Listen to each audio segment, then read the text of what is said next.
Hello, nonprofit leaders. I'm Sarah Olivieri, your host, and this podcast is here to assist people like you, executive directors, board members, and other nonprofit leaders make a bigger impact with insights, tips, and lessons learned from nonprofit leaders and experts. Having been an executive director, a board member, and now a consultant and coach, I truly understand the challenges you face. And that's why I'm here. I'm all about working smarter, not harder, so you can make a bigger impact without the burnout. And so is our sponsor, DonorBox. DonorBox isn't just a suite of helpful fundraising tools, it's a partner that helps you raise more money and supports you in retaining your donors. I love their forward-thinking approach. Visit donorbox.org to learn more. And don't forget to sign up for the Inspired Nonprofit Leadership newsletter, where you'll get bite-sized, actionable tips just for nonprofit leaders like you, delivered weekly to your inbox. Sign up at inspirednonprofitleadership.com/sign up. Okay, let's dive into today's episode. Hello, nonprofit leaders, and welcome. My guest for this episode is Pauline Palkovic, and we're going to be talking about donor prospect research, which she is an expert in. Pauline has been delivering strategic behind-the-scenes support to fundraisers and marketers in the nonprofit sector for nearly 30 years and has helped to raise more than $250 million in support for nonprofit clients, providing prospect research that enables frontline fundraisers to reach, in the past, over $200 million campaign goal. She has provided data analysis and strategic insight to multi-channel marketing and fundraising programs for over 60 clients. She's truly an expert, very well qualified. But before we get into all of that, welcome, Pauline. Would you share something about yourself personally? Okay, thank you, Sarah. I'm so excited to be here. Gosh, what personal thing to share. So many fun facts. Maybe the most interesting and unusual one is that my little side hobby is mending. I do what's called visible mending. And so if I have a well-loved piece of clothing, I like to spend my winter evenings on the couch, hand stitching little beautiful repairs while my husband reads ghost stories. I love that. I love that. My son much. calls us the 1760s house. That is really, really great. And I have a fun fact for both of us to share with everyone. Pauline and I met through LinkedIn and quickly found out that where Pauline lives is very close to the house I grew up in. So we are almost like neighbors, and it's always fun when you meet people where I grew up who are hiding in the woods and are true experts in their field. Yeah, I'm not sure if everybody understands how incredible that is, because where I live is this weird under a rock in the woods place. Yeah, there's almost nobody there. We don't even have our own post office. We have to use the next hamlet's post office. So diving into, finding people under a rock, that's a great segue to talk about prospect research. And what I'm really excited about to talk about this with you is I think this is something that larger organizations and successful fundraisers at smaller organizations do and know about, but it's like a hidden thing. So you wouldn't know it's happening if you didn't already know, right? So what do we don't know that we don't know? And prospect research, I think, is one of those. So let's just start out with the basics. What is prospect research? Yeah. And you're absolutely right. Those folks who have experience with prospect research, they tell me that it's completely invaluable. They absolutely have to have it. And so those folks who don't have experience with it, it's a good thing to get to know. And really, prospect research it's exactly what it sounds like. It's learning information about prospective donors, all the way from finding who donors might be who are not already associated with your organization, as well as finding within your own database who you might already have a relationship with, who could become a more valuable and significant donor if you learned a little bit more about who they were and how much money they have and how much interest they have in your organization.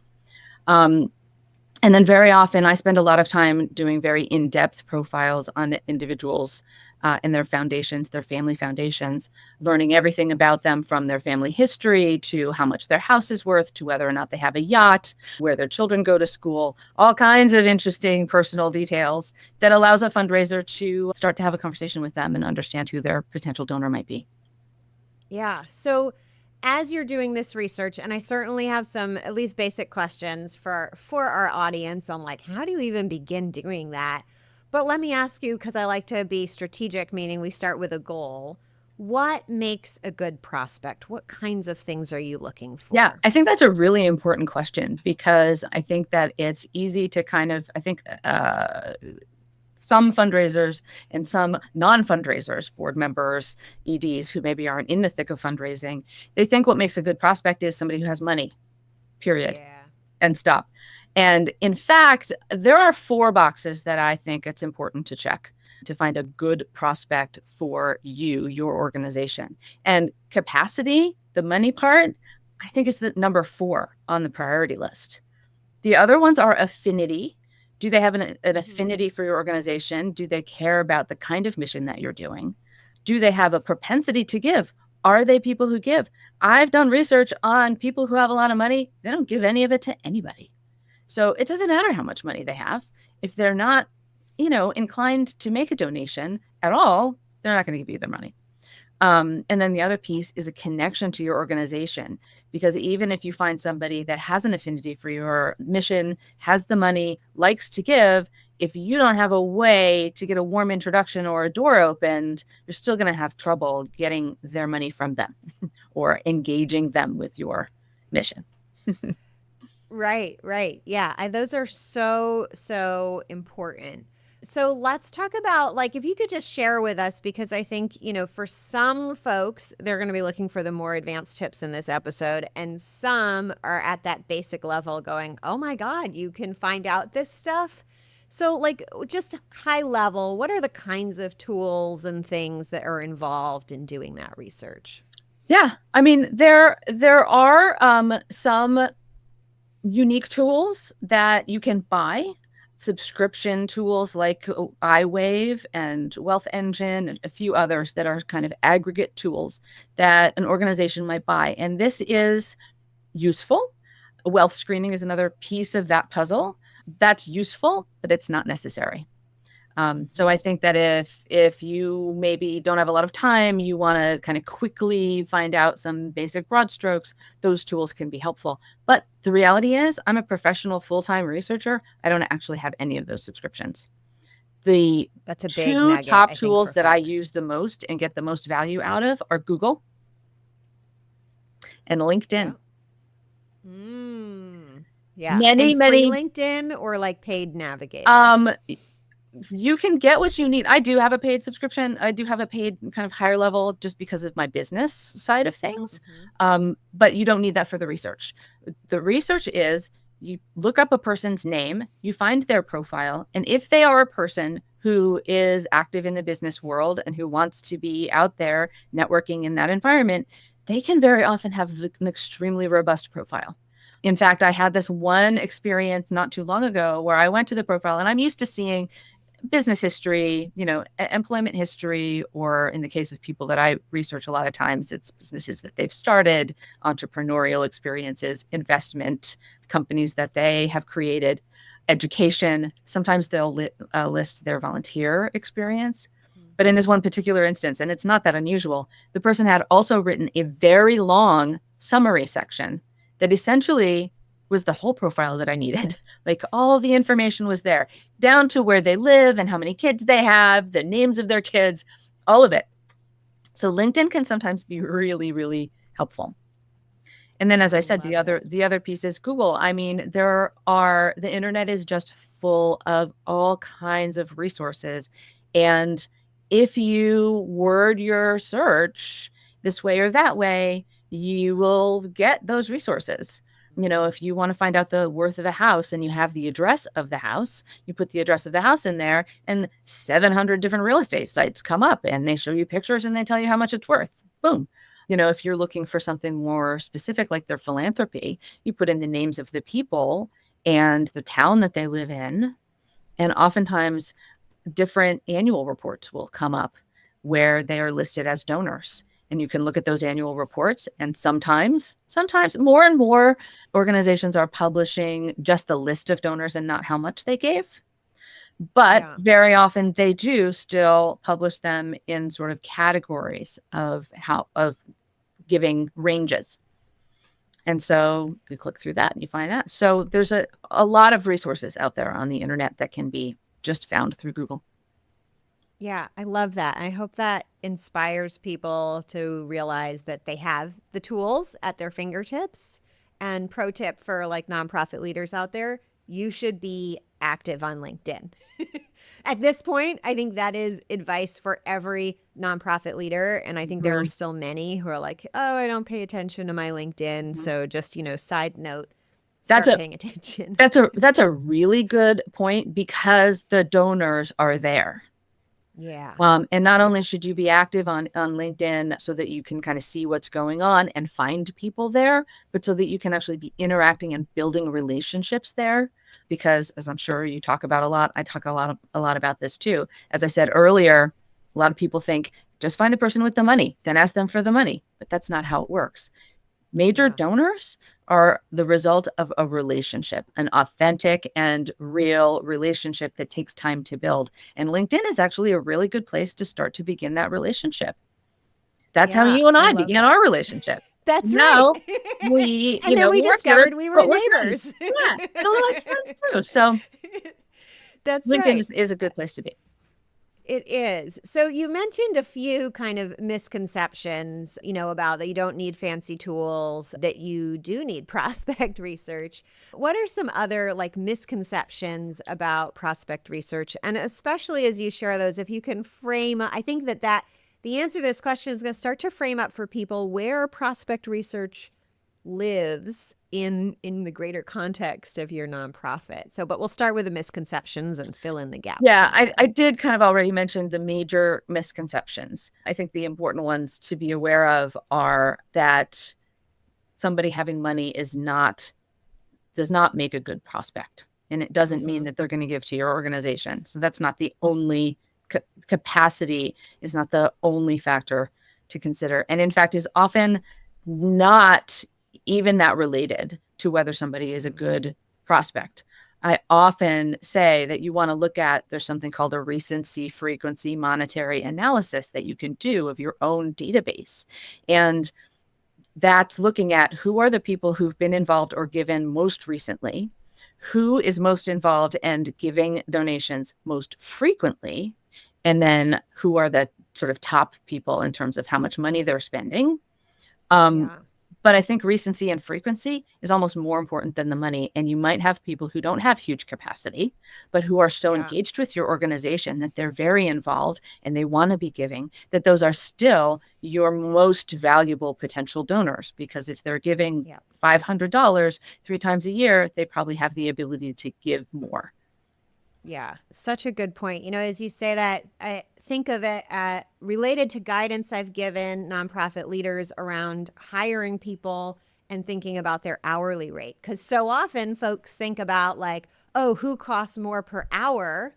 But the reality is one person who charges $100 an hour, it might take them an hour to do that work and they're going to do it really well and you're going to get it really fast. And another person charging $10 an hour might take 10 hours to do it. So it's going to cost you $100 either way. You're going to have to wait for them to do it in 10 hours. And if it took them that long compared to the expert, then it's probably not going to be that great. And then you might discover there were mistakes. And so, it's really the hourly rate, the amount of money is not the most important thing. It's how well they're going to do the job and how quickly they're going to do the job that that makes a bigger difference. And I'm hearing it like kind of similar kind of logic. I mean, in terms of donors, there's another layer to that too, which is I think that there's a tendency to think if we just get a few big donors, then we don't have as much work to do because we have our budget covered by 3 big donors and then that's less work to do. But the problem there also is if one of those big donors decides to go away, you've got nothing to backfill that with. That's right. So it's important to also have mid-level donors and lower level donors because you're going to lose people. People are going to come and go, and it's a lot easier to replace those. The other thing is, and again, my background is in prospect research, but it's also in individual giving at all levels. Mm-hmm. And so I spent a lot of time talking about what I call the giving ladder. Yeah, you're bringing people up the ladder. I think it's really important to look at your lower level donors, your membership level people, and be always thinking, how can I engage these people more and bring them up the giving ladder? So if they're giving $500 this year, maybe they're going to give $2,500 next year. Maybe they're going to give $10,000 in a few years, and maybe they're ultimately going to go up that ladder. And that relates to another conversation I hear a lot in the fundraising world. I was just actually yesterday at an AFP coffee. The Association of Fundraising Professionals is a great group. Other pitches, sorry, where people were talking about how donors are aging. And that's true in the major donor category specifically, particularly.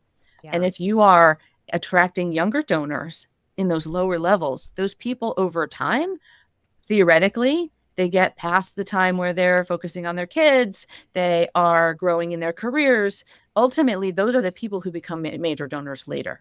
So you do have to kind of think of that whole thing as, and that's another misconception, that you get some prospect research, you find some donors, you hit your annual goal, you're good.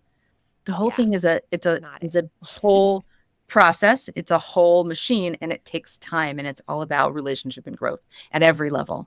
It's all about relationship and growth, and keeping in mind that there is big money in those other lower level donors.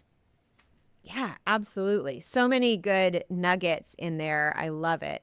So let's talk about, what kind of time and expertise does prospect research take? And do people need to be hiring somebody full time? Can it be outsourced? Where should they think about starting? Give us a picture there of where this fits into maybe a small, medium, and large nonprofit. Yeah. Absolutely. Large nonprofits, your very big nonprofits that have several major donor officers, they also have a prospect research department. They have full-time people. They have multiple full-time people doing prospect research, particularly in the education and healthcare sphere, because those spheres, they have databases that are constantly bringing in new names that they need to understand. Who are these people? Are there potential major donors in those groups? But for smaller organizations, no, you don't need a full-time person. I think outsourcing, of course, I am somebody who is an outsourced researcher, but I think it's an ideal candidate for outsourcing. Because I will go back and say, yes, you can do your own research. Like I just said, the internet is full of resources, and if you are interested in it and you have the time, you can just go on Google and find that person and find out all kinds of stuff about them. The reason I think it's a really good candidate for outsourcing is that it's time consuming. It's very time consuming. There is some expertise to it. I mean, I'm not going to downplay that I have a lot of experience with this, and I know what to look for, and I have a whole lot of resources, and I know how to get certain information. And there are technical pieces. I will go to the IRS website and find the 990 that a foundation has filed, and I can get all kinds of information off that. You can too, but it's a little technical. It took me a while to learn how to do that. You can go to the SEC website and get filings for public corporations and get all kinds of very valuable information about people who might be insiders. But this is extremely technical. And in fact, I'm always sort of having to refresh my memory about where exactly am I going for this? And the SEC filings are really complex. So there are certain things that benefit from a certain amount of expertise. But the real reason I think that it's really a good candidate for outsourcing, especially for small and medium organizations, is that it's time consuming. And frankly, if you're an executive director or you're a fundraiser, your time is better spent building relationships with your donors, talking about your mission, conveying the passion and the importance and the impact of your mission. It's not the best thing for you to be spending 7 hours figuring out who a potential donor is when you can have somebody like me do it. That's right. And I would add, from my experience as well as knowledge of if you look at the Kolbe A assessment, totally different sidetrack there to go down a rabbit hole, but how people solve problems.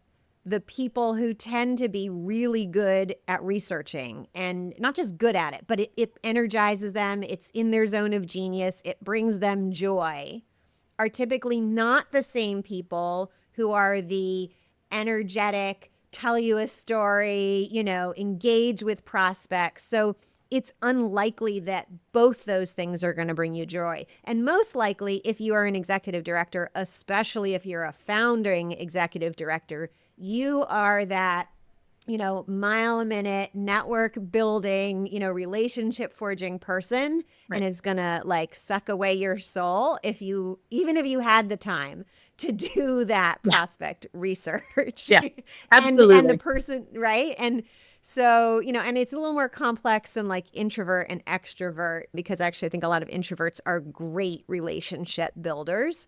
But it's more, that's why I like to think about the Kolbe A. For those of you who haven't heard of it, they call it conative problem solving. So there's like 4 categories of how you deal with facts, information, research, things like that. How you deal with processes, right? Are you a like fly by the seat of your pants person, or are you follow the process, or are you even maybe make the process or refine the process person? There's how you deal with risk. Are you comfortable with risk? Are you uncomfortable with risk? And how you deal with the tangible world, right? Do you like model things like with your hands and build stuff? Or are you like very kind of like conceptual in your head?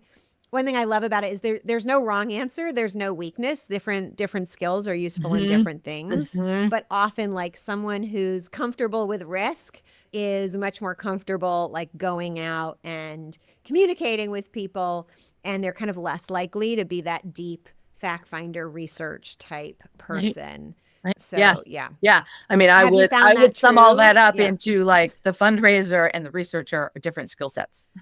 Yeah, Yeah, absolutely. absolutely. I love that. So what do you love about being a prospect researcher? Yeah, I mean, I'm definitely that person who is energized by the detective work and the putting the pieces of the puzzle together. One of the things that I was thinking about when I switched jobs, when I decided to go out on my own and full-time focus on prospect research. Prior to that, I had actually been working for a telemarketing firm, and I was the vice president, and I was managing people. I was dealing with different state regulations. I was doing a lot of client facing work where I was delivering bad news, like, we're not going to hit your goal this week, and this is why. Also, good news, we hit your goal this week, and this is why. Managing people, there was so much managing people that I really was thinking a lot about what can I do that I will be able to get into a state of flow. This idea that you're doing something that's so engrossing and engaging that you forget that time is passing. And I have that experience with prospect research. And apologies to anybody whose meeting I have been late to. But once I get into it, it's just fascinating. I open up all those tabs and I go down all the different rabbit holes, and I'm learning about somebody who has created wealth. That is usually because somebody had a good idea and they figured out how to make it pay. So the story is always fascinating, whether it's the prospect that I'm researching or their father or their grandfather. Usually it is the men, frankly. There's always a really interesting story there. And then there's, there's this family member that I need to find out the name of this kid. I just need to find out this one. And then I search and I give up and I go have lunch, and then I come back and I find it, and it's like eureka. So that's very fun for me. I enjoy that. I love that.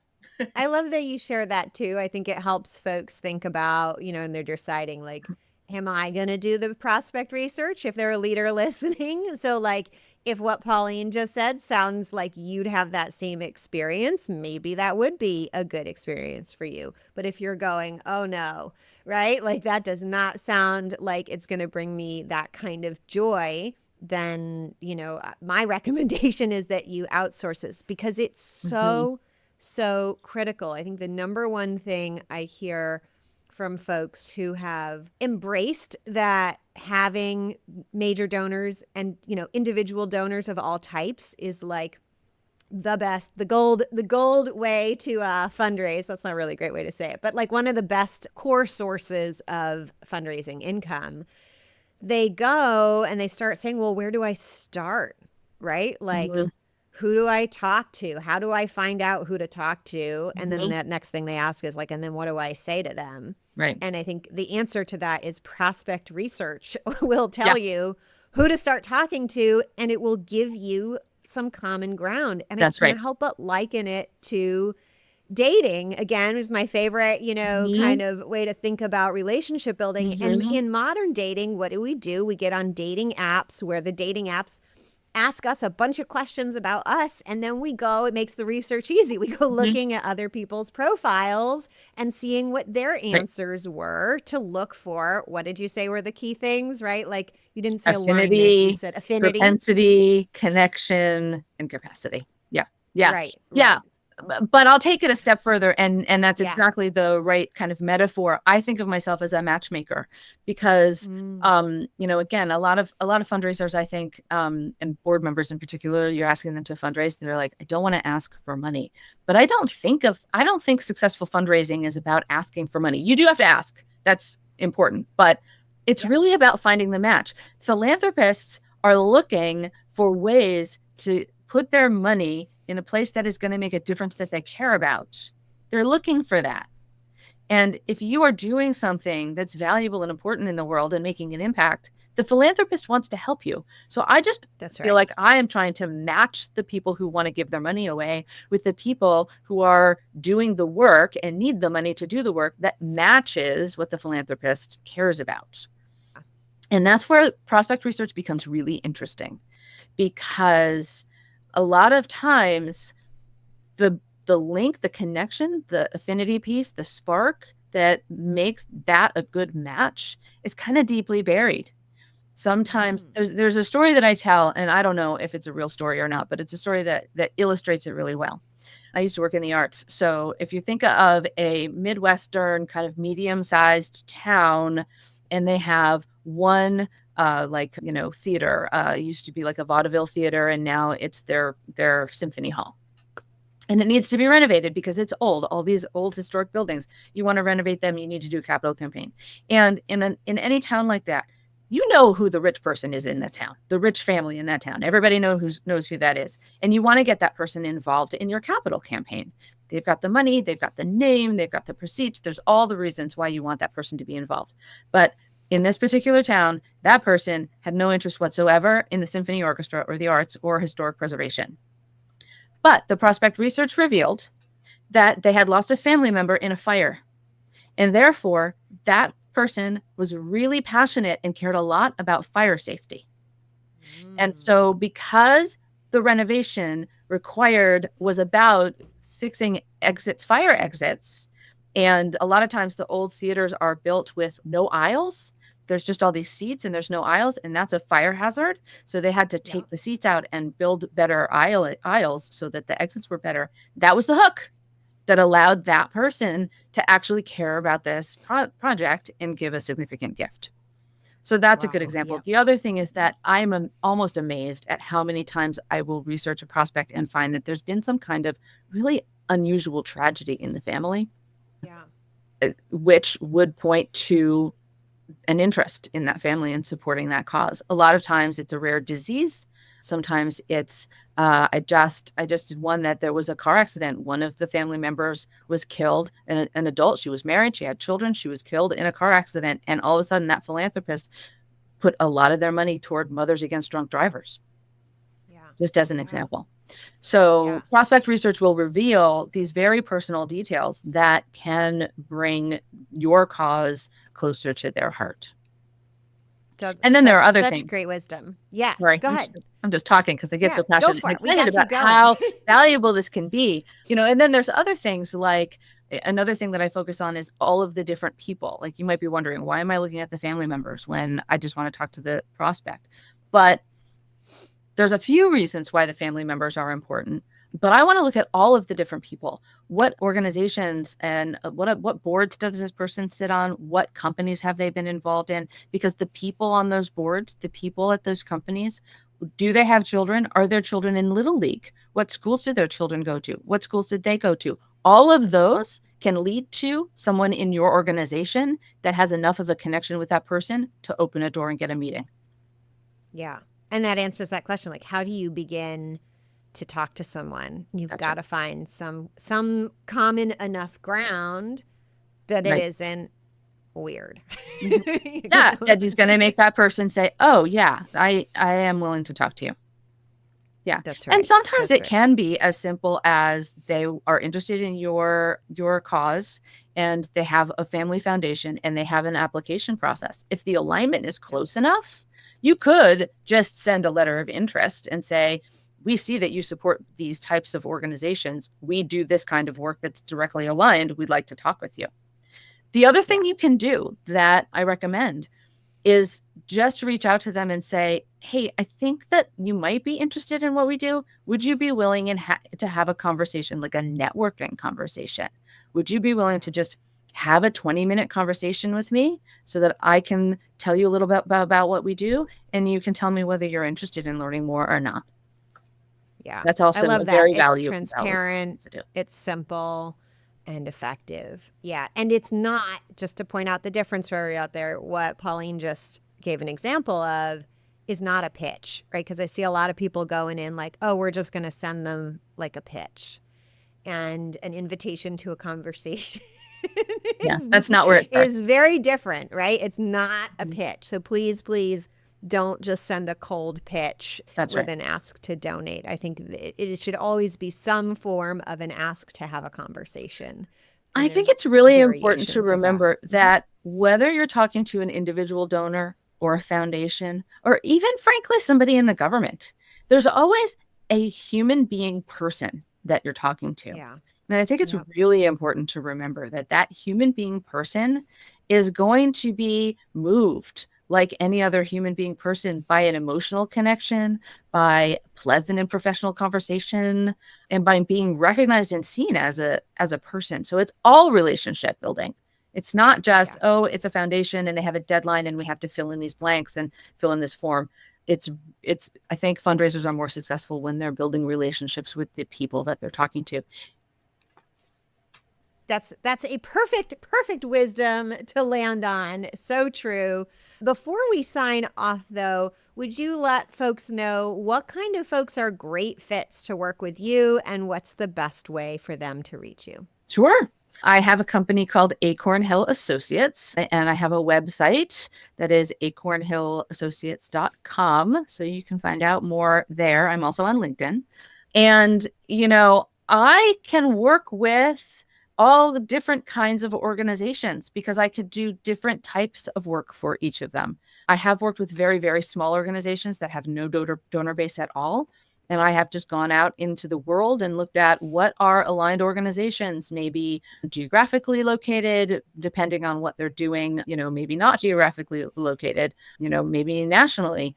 What are other organizations and who are their donors? And I found lists of potential donors to give to those folks, 10, 20, 30 names. So I can do that for small organizations.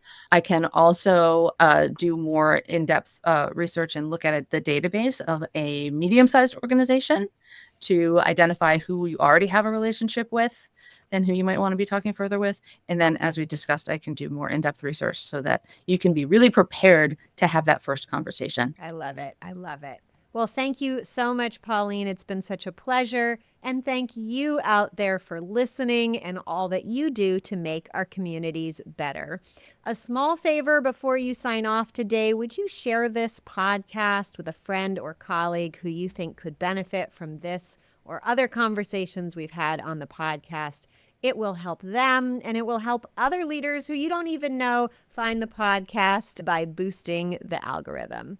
Until next time, all the best. You've been listening to Inspired Nonprofit Leadership. Thanks so much for tuning in. Be sure to subscribe so you don't miss a single episode or the bonus episodes. And while you're at it, please leave a rating and review and be sure to share with your friends and colleagues. Tune in every week for more useful insights and wisdom on nonprofit leadership. Thanks so much for all you do for the communities you serve. Until next time, all the best.